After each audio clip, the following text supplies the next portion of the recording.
Il y a quelque temps, on avait fait un focus sur l'écosystème HubSpot. On vous avait présenté un petit peu toutes les briques d'HubSpot. Aujourd'hui et les prochaines sessions, on va vous faire des focus sur les différentes briques. Aujourd'hui, on va faire un focus sur la brique marketing. On aura un focus sur la brique service client et sales d'HubSpot. Également un focus sur les tableaux de bord et rapports pour bien piloter ses activités. Qu'on fasse partie d'une équipe marketing, commerciale ou qu'on gère par exemple une boutique en ligne, la brique marketing peut nous aider à développer une stratégie marketing de A à Z à travers le fameux cycle de vie du contact. On a 3 mots d'ordre de la brique marketing d'HubSpot qui sont attirer, interagir et fidéliser nos contacts à travers cette brique-là. Donc c'est ce qu'on va essayer de montrer.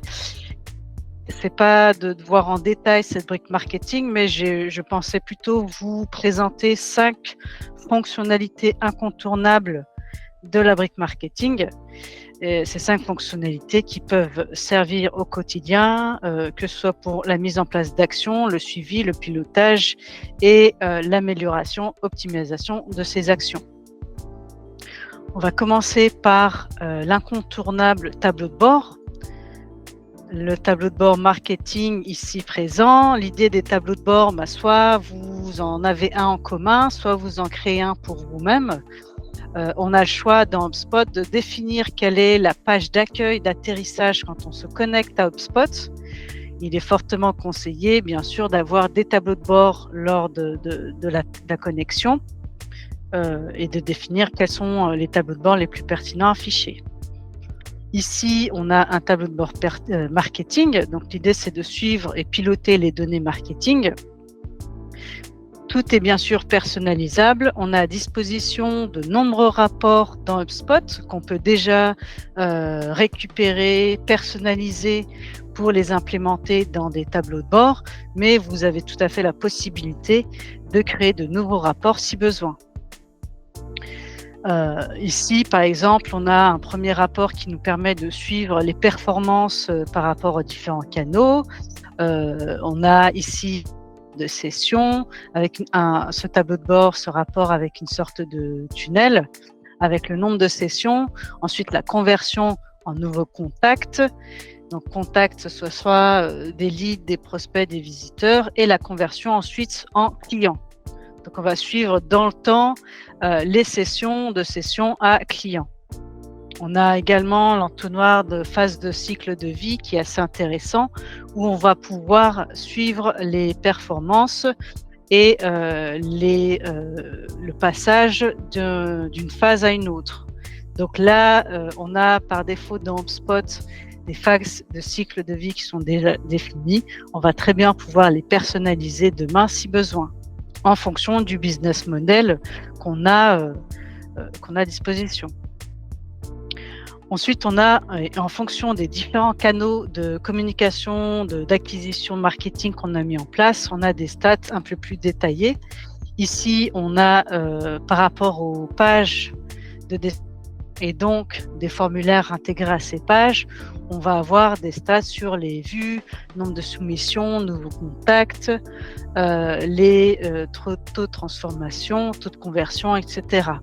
Et on a en plus un outil avec les petites flèches rouges ou vertes qui nous permet de voir si on progresse, s'il y a des alertes à avoir ou si on est plutôt stable et performant. On va pouvoir voir également les meilleures pages, les pages qui performent le mieux et les créations de contacts par rapport à ces pages. On a d'autres rapports par rapport aux emails également qui sont importants, qui est un canal assez utilisé, sur les nombres d'emails envoyés, les taux d'ouverture, de clics. Et il serait tout à fait pertinent ici de rajouter un bloc sur la délivrabilité qui est également importante à suivre pour bien tracer si nos emails arrivent bien à destination. Ensuite, on va pouvoir suivre les conversations par email au fil du temps et les transactions par email également. Donc ça, ce sont des rapports types qu'on pourrait avoir dans un tableau de bord marketing. Pour finir, il est pertinent de suivre les personas, donc les meilleurs personas qu'on a récoltés nos campagnes et le nombre total de contacts récoltés par rapport aux différentes campagnes et dans le temps. Donc que ce soit des leads, des clients ou d'autres types de clients, contacts récoltés à travers nos différentes campagnes. Donc là, on peut avoir un tableau de bord classique sur les campagnes marketing. On peut très bien avoir des bords dédiés sur des actions, par exemple e-commerce. Si on a notre outil HubSpot synchronisé avec un outil e-commerce, on peut très bien avoir un tableau de bord également sur la collaboration marketing et commercial pour suivre tout le parcours client de la phase lead, MQL, SQL, client converti. Donc ça, c'est un outil de spot intéressant et pertinent à avoir, en tout cas et à exploiter dans son instance. Deuxième fonctionnalité d'HubSpot, c'est le contenu dynamique. Le contenu dynamique et donc les règles intelligentes, il est assez utile de l'utiliser et exploiter. Là, je vais mettre dans le même lot les emails et les pages parce que les deux utilisent ces fonctionnalités-là.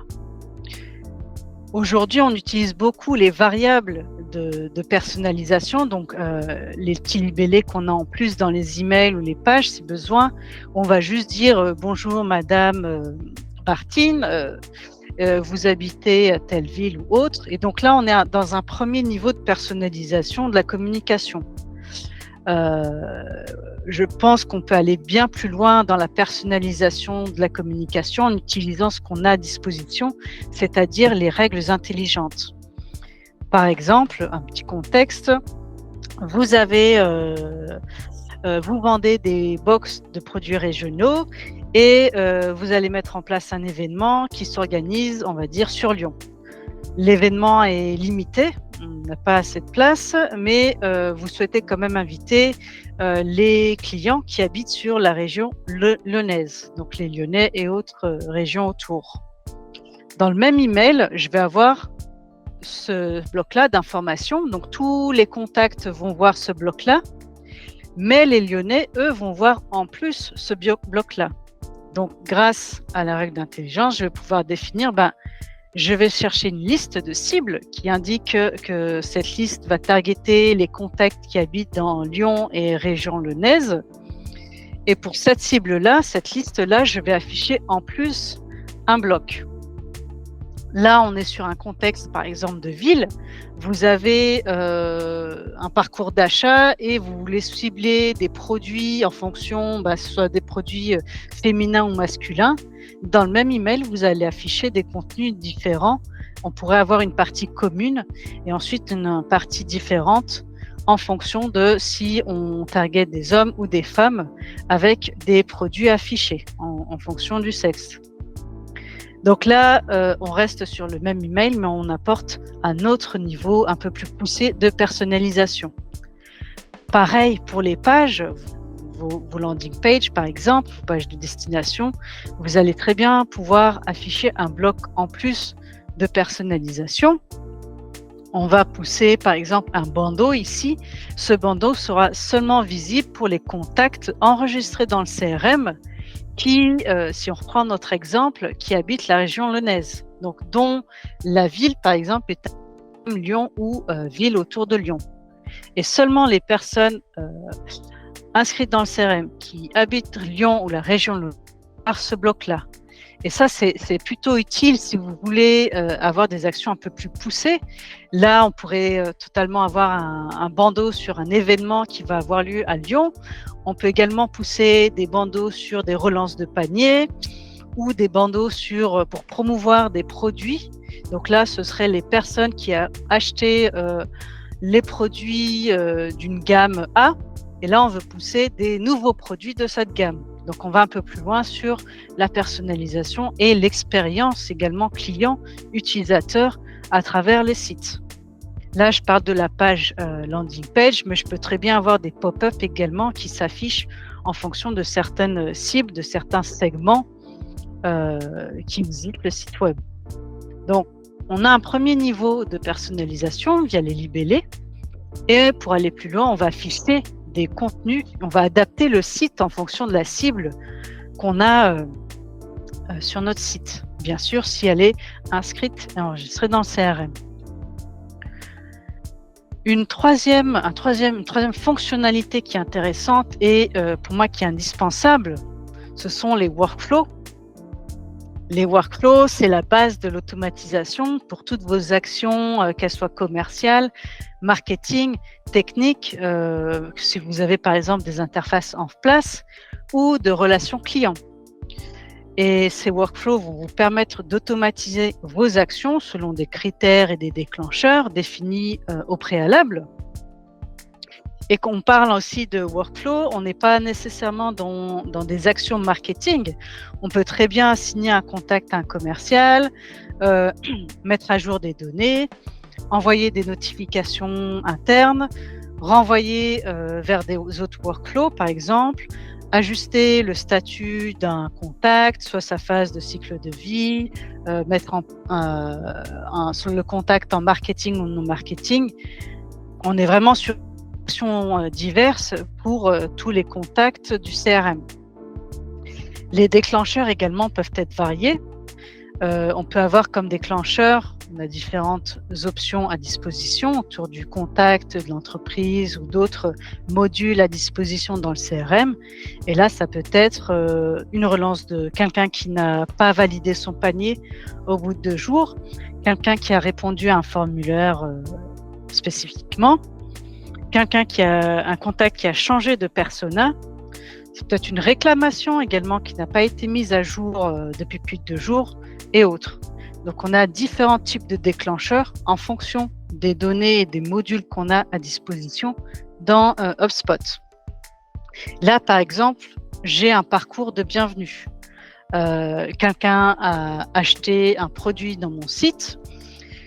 Après l'achat, sa phase de cycle de vie change. Donc là, la phase de cycle de vie est mise à jour dans un autre workflow et il passe en client.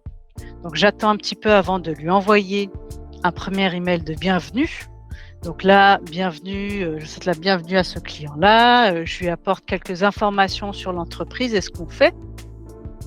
3 jours après, je lui envoie un autre email de bienvenue. Donc là, on a un parcours établi avec un scénario et des actions d'emailing ou SMS, par exemple, en fonction de certains temps. Et dans chaque action, chaque email envoyé, on envoie des bouts d'informations aux clients qui peuvent être pertinentes pour la suite. Là, je suis dans un parcours de e-commerce, par exemple. On est sur des niveaux de produits. Ça peut être également des services. Et là, le parcours de bienvenue va être apporter des informations autour des services pour que la personne puisse mieux comprendre ce qu'on lui offre et ce qu'elle achète, ce qu'elle adhère. Donc là, au bout de 4 jours après, je lui envoie un autre email et à la fin, on va vérifier si le client est réactif par rapport à ses emails, s'il ouvre ou pas les emails qu'on lui a envoyés. S'il ouvre, on met à jour sa phase de cycle de vie, par exemple en lead qualifié par le marketing. Et si besoin, j'assigne ce contact-là à une personne spécifiquement. Donc, ça peut être par exemple le manager d'une équipe commerciale qui, lui, derrière, va réattribuer les différents leads ou clients affectés. Si ce n'est pas le cas et s'il ne clique pas, il n'ouvre pas les emails qu'on lui a envoyés, là, je peux le mettre en phase de cycle de vie autre ou par intéressé, par exemple. Et on a bien sûr plusieurs actions à disposition qu'on va pouvoir mettre à implémenter dans le workflow. Et là, vous voyez, je suis vraiment dans du cliquer, sélectionner. On a des actions par rapport au délai. On peut très bien repousser le contact envoyé dans un autre workflow, dans un workbook si on est interfacé. On a des branches de conditions par rapport à des actions. Par exemple, s'il a tel ou tel champ inscrit, s'il est s'il est dans tel workflow,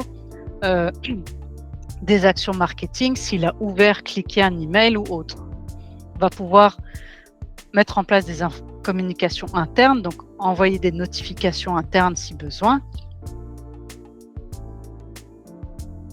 Des communications externes également, donc là on est plus dans des actions marketing, d'envoi d'email ou des séquences, inscrire le contact à une séquence, attribuer, assigner le contact à une personne, mettre à jour les fiches de ce contact, inscrire le contact dans une liste, ça peut être une liste statique, dynamique pour une autre action derrière et autres. Donc on a pas mal déjà d'actions à disposition qui vont nous permettre d'alimenter notre parcours. On peut faire des parcours simples ou des parcours bien plus élaborés. Le but et la particularité en tout cas, c'est de bien préparer ces cas et ces scénarios avant pour bien mettre en place le workflow ensuite. Une fois qu'on a notre workflow en place, on va pouvoir le suivre et voir qui est passé par ce workflow et toutes les étapes, en tout cas, du parcours. Donc, le workflow, c'est vraiment un outil indispensable et à exploiter dans la brique marketing d'HubSpot. Ça, c'est sûr. Ensuite, on a l'outil de campagne qui est assez nouveau côté HubSpot, qui n'est peut-être pas encore beaucoup utilisé aujourd'hui. L'outil de campagne, en fait, on n'est pas dans une campagne d'emailing, par exemple, de communication dans le sens d'HubSpot. Là, on est plutôt dans un ensemble d'actions liées à un objectif ou un programme commun. Par exemple, vous avez les fêtes de fin d'année qui approchent et vous avez une campagne spécifique qui est dédiée à Noël. Dans cette campagne, vous allez envoyer des emails, vous allez mettre en place des landing pages, il y aura des workflows en place, il y aura des actions commerciales également avec des séquences, il y aura des formulaires. Donc tout ça, ça fait partie de la même campagne. Et derrière, vous allez mieux pouvoir mesurer les efforts de toutes vos actions marketing par rapport à cette campagne. Vous allez pouvoir définir l'objectif de la campagne, l'audience ciblée, si vous avez un budget et le délai. Donc, s'il y a une date de début, une date de fin. Vous allez avoir les premières performances, les premiers niveaux de performance de votre campagne et toutes les actions ici mises en place pour cette campagne. Donc l'idée, c'est de vraiment regrouper toutes les actions nécessaires qui vont permettre de mesurer derrière l'efficacité de votre campagne. Et derrière, on va pouvoir mesurer le nombre de sessions, c'est-à-dire les visites sur le site, le nombre de contacts générés via cette campagne, le nombre de contacts influencés, c'est-à-dire des clients existants ou des nouveaux contacts qui sont passés par cette campagne, et les transactions conclues et le chiffre d'affaires influencé par rapport à cette campagne.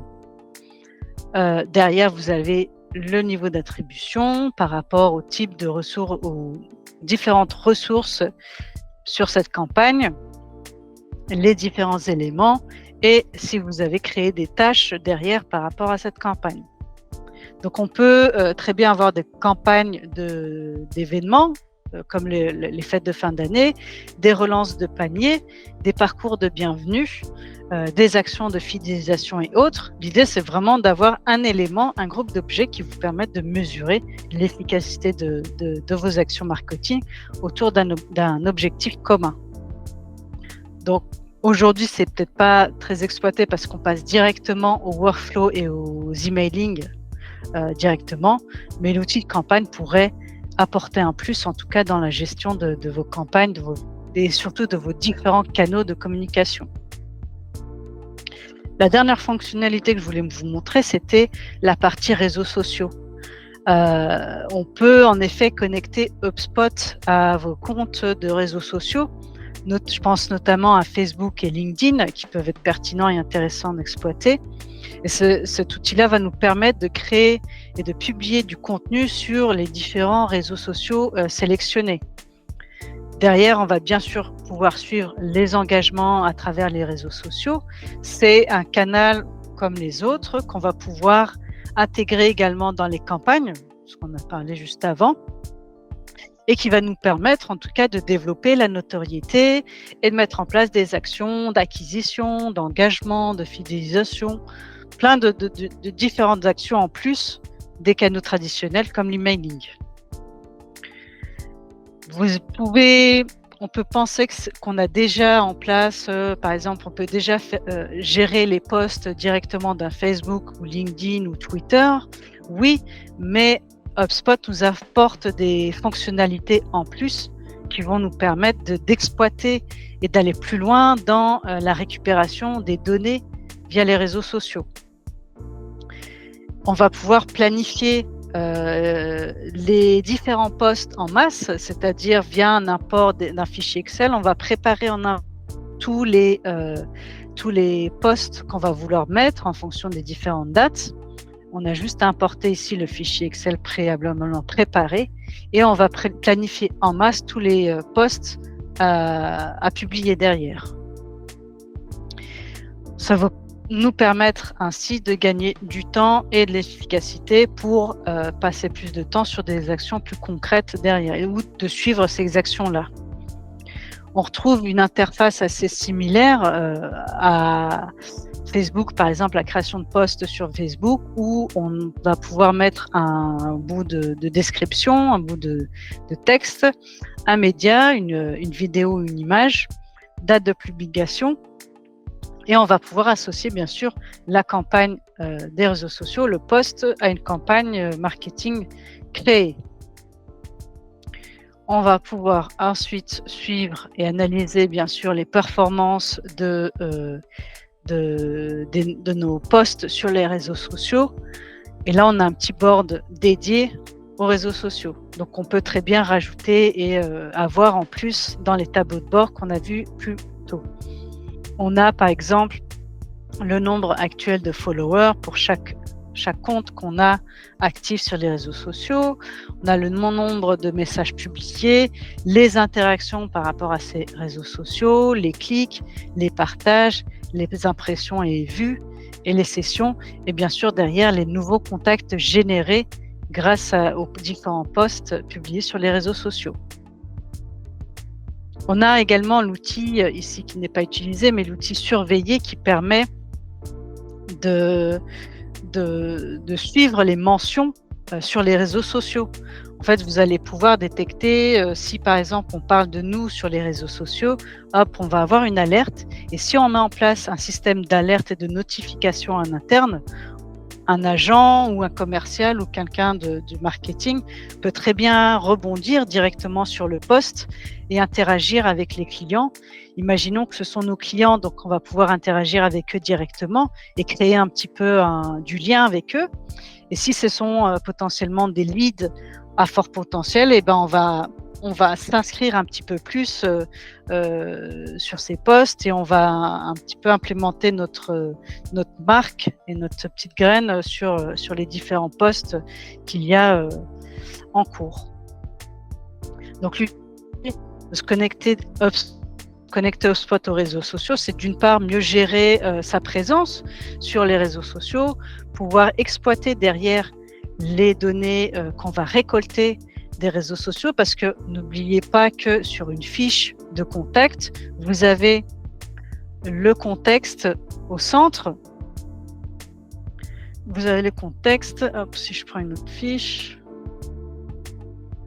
le contexte et l'historique des actions marketing de notre contact.